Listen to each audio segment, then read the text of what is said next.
Ustedes saben que desde hace varios programas que venimos hablando de la reforma del secundario prevista para el año que viene en algunas escuelas porteñas, en 17 o 18 de las 143 que hay en este momento. Hemos hablado del tema, vamos a volver a hacerlo, por supuesto, no pretendemos que algunos estén pendientes al minuto de todo lo que hacemos en este programa, pero también hay una segunda oleada de noticias que hace que hablemos otra vez de la educación, porque hay muchos colegios tomados en este momento en Capital Federal, son 25 que dependen del gobierno de la ciudad, más el Nacional y el Pellegrini, que en realidad dependen de la UBA y que no tienen nada que ver con el gobierno de la ciudad, pero por solidaridad, dicen los alumnos, también evitan que haya clases en el lugar. Es por eso que hemos invitado a Daniel Santa Cruz, que es periodista del Diario de la Nación, especializado en educación justamente, también trabaja en Radio Ciudad, etc. Y Guillermo Bedevil, que es regente general del Colegio Nacional de Buenos Aires, uno de los colegios tomados. Yo recién le preguntaba a Guillermo, ¿qué es un regente general? Y me dijo que es algo así como un director del departamento de alumnos. Perfecto, lo hemos entendido todos y nos sirve mucho también tu testimonio porque son los alumnos los que decidieron tomar el colegio en donde trabajás. Sí. Son dos temas distintos, esto de la reforma y qué hacemos con las tomas, se mezclan. ¿Cómo evalúas la cuestión? A ver, la situación de la educación en general podría pensarse como algo unificado y que aglutina las necesidades de todos los jóvenes. La realidad es que en el Colegio Nacional de Buenos Aires y en el Pellegrini no va a afectar esto, no afectó ninguna de las leyes que se hicieron de educación, digo, claro, autonomía universitaria, autonomía universitaria, los planes de estudio los aprueba el Consejo Superior de la Universidad, digo, no hay una afectación concreta ahí. En nombre de la unidad de la lucha estudiantil, nuestros alumnos, bueno, se subieron a esta serie de tomas. A este reclamo. Y la pregunta es, ¿qué opinión merece que alumnos de secundario impidan que se den clases? A ver, la opinión en ese sentido es, el impedimento de clase es algo que por supuesto no está bien, que no contribuye ni colabora sobre todo a generar una reflexión real sobre el tema en que se está discutiendo.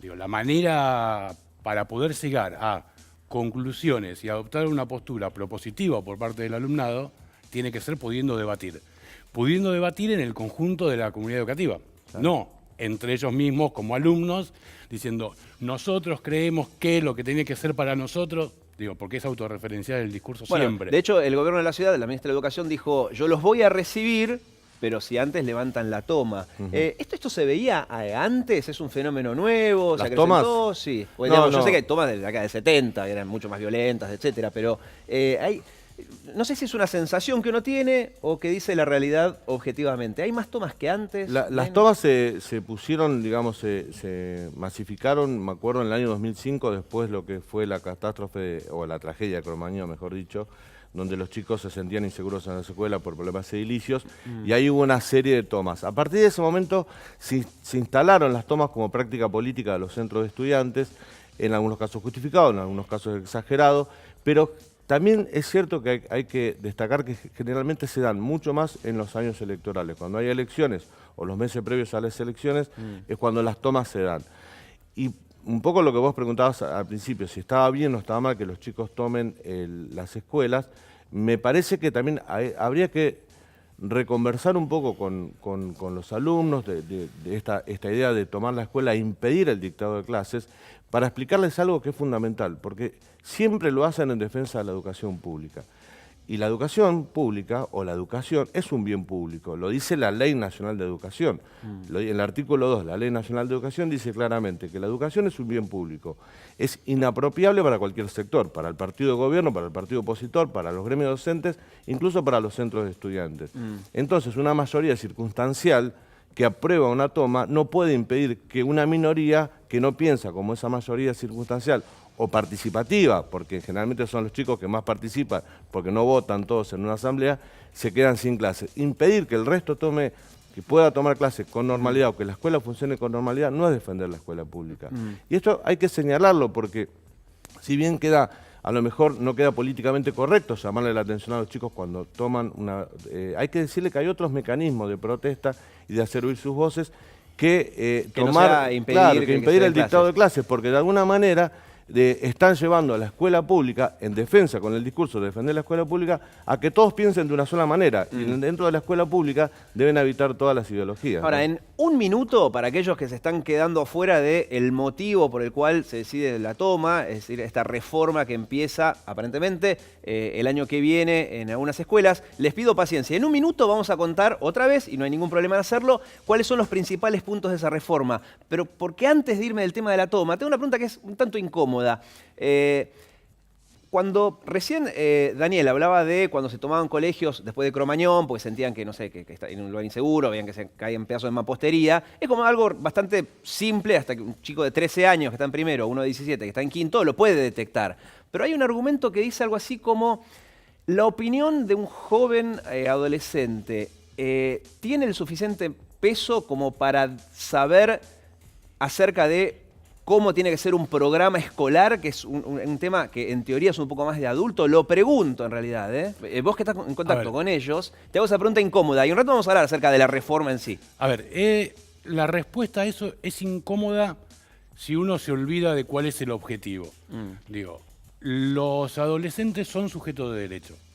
En función de esto, toda la opinión que puedan brindar es absolutamente valorable y tienen que poder opinar. Bien. Esto no quiere decir que los alumnos se arroguen la única potestad de resolver ellos, que es lo correcto. Entiendo, Digo, porque hoy, todos dicen, por bueno, ejemplo, hasta un chico de 5 años tiene derecho a opinar respecto a cosas. Bueno, o sea, pero entonces, la responsabilidad te lo digo en todos gubernamental... términos, para- muchos dicen, pero estos pibes, ¿qué saben? ¿Se entiende? A eso voy, pero y saben, me estabas respondiendo. A ver, saben en función de que son los receptores de la labor. O sea, saben en función de, no si el contenido académico específico o la pedagogía aplicada por determinado docente es la correcta. Entiendo. En términos científicos. O sea, merecen Lo ser saben escuchados, en función de obviamente, recibirlo. claro, porque son ellos los que Si vos van a agarrás recibir un esa docente, educación. si vos agarrás un docente, lo enfrentás a un grupo de jóvenes de hoy, no de hace 20 años, ni de hace 50, ni de hace 100, y lo pones a hablar en castellano antiguo, lo más probable es que no le entiendan.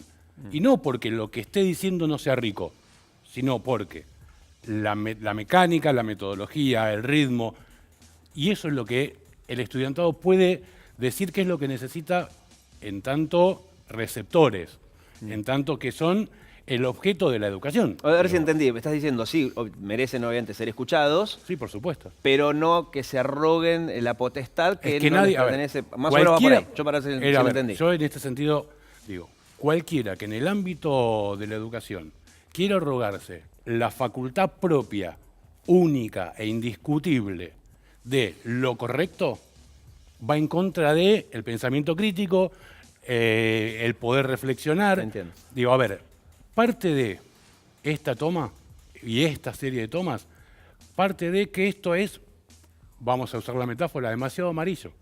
Como viene del PRO, a priori es malo. Bien. Y Ahora, adentro de las escuelas no se puede pensar de este modo, ni por el PRO ni por otro lado. Digo, A de mí lo que ninguno. me gustaría agregar a lo que dice Guillermo es que también estaría bueno discutir con los chicos y que tomen conciencia de la realidad que está viviendo la escuela media en la Argentina. Yo no sé si esta es la salida, si este proyecto que en principio impulsaría el gobierno de la ciudad es la salida, pero lo que estoy seguro, y no lo digo yo, lo dicen muchos especialistas, que este modelo de escuela secundaria está perimido, está fracasando. Hay indicadores que te lo demuestran.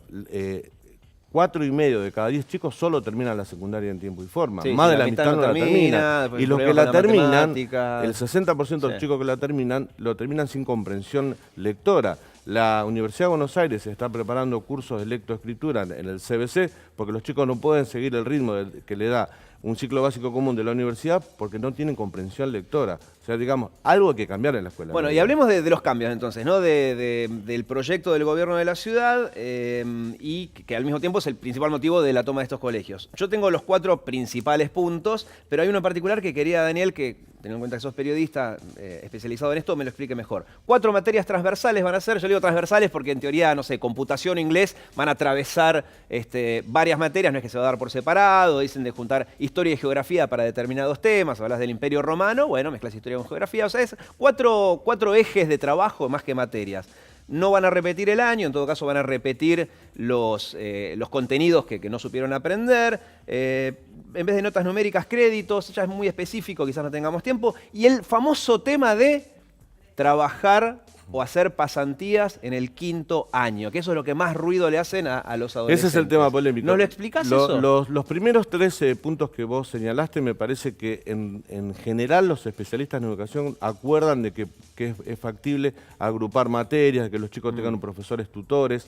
Digamos, no hay mayor disidencia. No hace mucho ruido. No hace mucho ruido. Pero el tema en cuestión es el último punto, que para el gobierno de la ciudad son prácticas educativas y para los chicos son pasantías laborales, o trabajo mal pago, sí, o trabajo precarizado.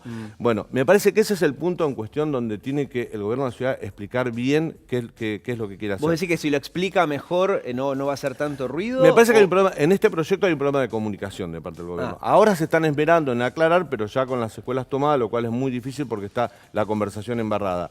Lo que quiere el gobierno de la ciudad es que los chicos tengan, a partir de 5º año, el 50% del tiempo escolar lo hagan, ya sea con prácticas laborales o prácticas educativas en ámbitos de trabajo, privados, públicos, pero además hay que agregarle que también quieren que los chicos hagan, en ese 50% que no tienen que estar en la escuela, puedan ir cursando materias del ciclo básico común, que serían sociedad, Estado y científico, o en los terciarios que tiene la oferta de educación terciaria que tiene la ciudad, para que vayan adelantando.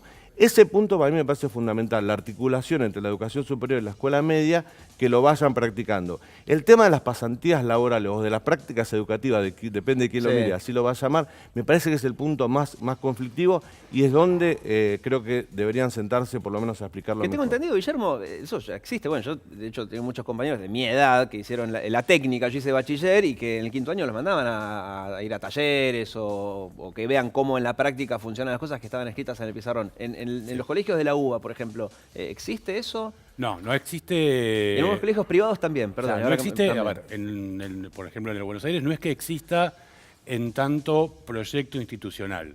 Digo, no es parte de la currícula, no es una carga horaria que tenga que cumplir.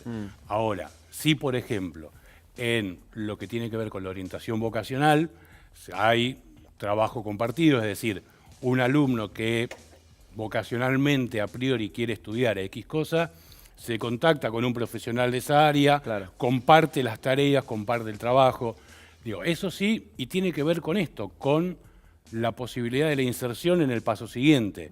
En cuanto a esto, digo, me parece que está bien pensar cuáles son las metodologías y dinámicas que se pueden ir incluyendo para facilitar esto. Ahora, al mismo tiempo, digo, es lo más picante, lo más urticante, el tema de la práctica, claro, pues suena, o trabajo esclavo, es que como lo pusieron. No, claro, pues parece un extremo, pero sí muchos dicen, bueno, quizás algunas empresas van a aprovechar esta mano de obra barata, los van a hacer trabajar cuando debería ser una pasantía. Yo en ese sentido creo que puede ser muy rico para un chico que todavía no se insertó en la realidad laboral, digo, entendamos la realidad de la que estamos hablando.